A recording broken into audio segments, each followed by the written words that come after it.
ছাত্র দলের সাধারণ সম্পাদক আছেন, অনেক অভিযোগ, একদম পরিষ্কারভাবে অনেক অভিযোগ এবং বেশ কিছু ব্যবস্থাও বিএনপির পক্ষ থেকে, আমি ছাত্র দলের বিরুদ্ধে শুধু বলছি না, পুরা, এবং সম্ভবত এর পিছনের কারণও থাকতে পারে। কিন্তু অনেক জায়গায় চাঁদাবাজি হচ্ছে, উপদেষ্টারা নিজেরা বলছেন চাঁদাবাজির শুধু হাত বদল হয়েছে, মির্জা ফখরুল সাহেব নিজে বলছেন দুর্নীতি শুরু হয়ে গেছে। কারা করছে এসব?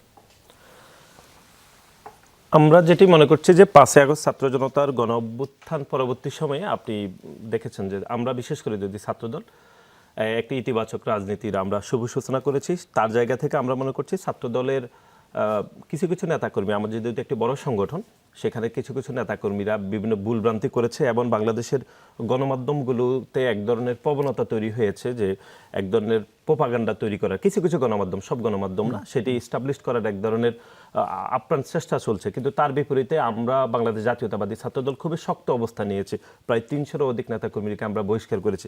কিন্তু আমরা বহিষ্কার করার পরবর্তী সময়ে আমরা সাংগঠনিক কাঠামোতে এসে আমরা ইনভেস্টিগেশন করে দেখেছি যে গণমাধ্যম আসলে ঠিকভাবে তথ্য দিতে পারেনি, বা আমাদের সাংগঠনিক কাঠামোর মধ্যে আমাদের নিজেদের মধ্যে বিভেদ তৈরি করে গণমাধ্যমে সংবাদ পরিবেশন করে এক ধরনের এনভায়রনমেন্ট তৈরি করা হয়েছে তার বিরুদ্ধে, এগুলো আমরা দেখেছি।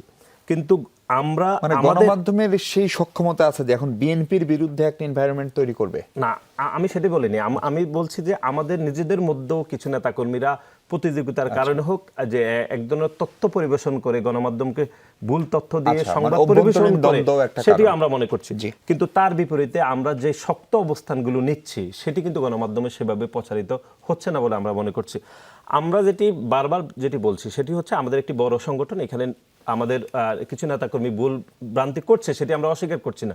কিন্তু তার বিপরীতে আমরা যে শক্ত অবস্থানগুলো নিচ্ছি সেটি কিন্তু গণমাধ্যমে প্রচারিত হচ্ছে না। এবং আমাদের 5ই আগস্ট ছাত্র জনতার গণ অভ্যুত্থানে 5 মাস অতিবাহিত হচ্ছে, আমরা মনে করছি যে আমাদের নেতাকর্মীরা অত্যন্ত সুশৃঙ্খলতার মধ্যে ফিরে আসছে এবং আমাদের দলের পক্ষ থেকে একদম শৃঙ্খলার বিষয় আসলে আপনার সঙ্গে একদম শতভাগ একমত। ধরেন আপনি আপনার যে কয়জন সাংগঠনিক নেতাকর্মীকে বহিষ্কার করেছেন তার সবগুলো, ধরেন আমি আমার টেলিভিশনের কথা বলি, যমুনা টেলিভিশন স্ক্রলে দিয়েছে, এখন ধরেন 5 জনকে বহিষ্কার করা হয়েছে আর 5 জন চাঁদাবাজি করেছে, দুইটা খবরের গুরুত্ব কি সমান?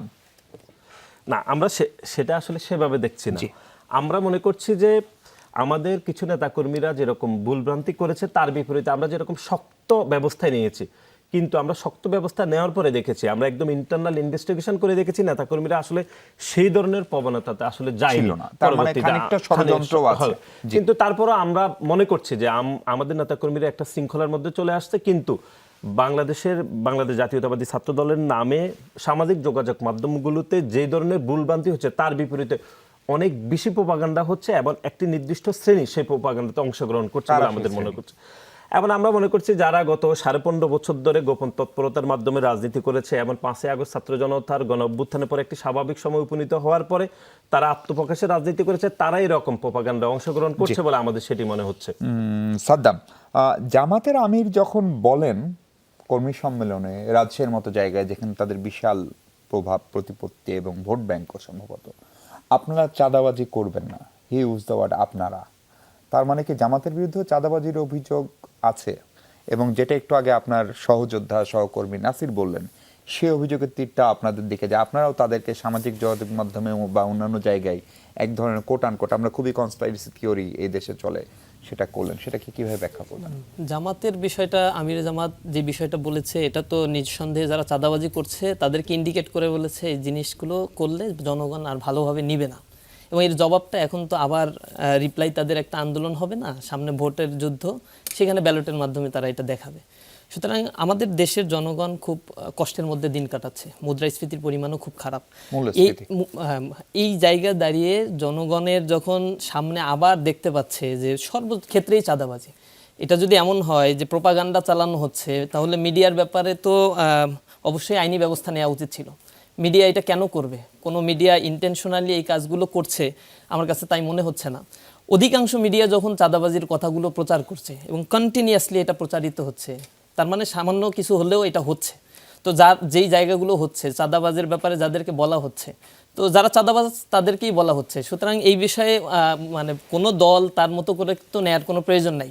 সুতরাং আমার কাছে মনে হয় আমিরে জামাত তার দলের, বিশেষ করে জামাত ইসলামী শুরু থেকেই 5 তারিখের পর থেকেই এই জায়গাগুলোতে খুবই স্ট্রিক্ট ছিল এবং সবচেয়ে বেশি ক্ষতিগ্রস্ত হয়েছে 15টা বছরে এই সংগঠন, যার কোনো ইউনিয়ন পর্যন্ত একটা অফিস পর্যন্ত খুলতে পারেনি।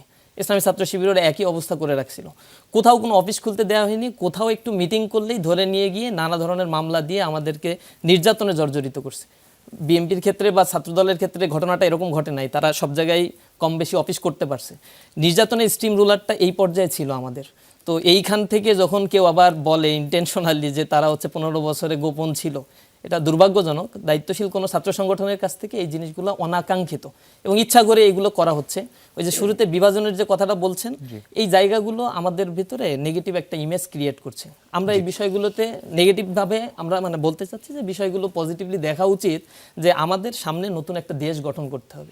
এই ক্ষেত্রে দেশের জন্য যে লুফলসগুলো, এই জিনিসগুলো আইডেন্টিফাই করে সামনে গঠনমূলকভাবে নিজেরা বসে হ্যাঁ, আলোচনা নিজেদের- করতে হবে। জি।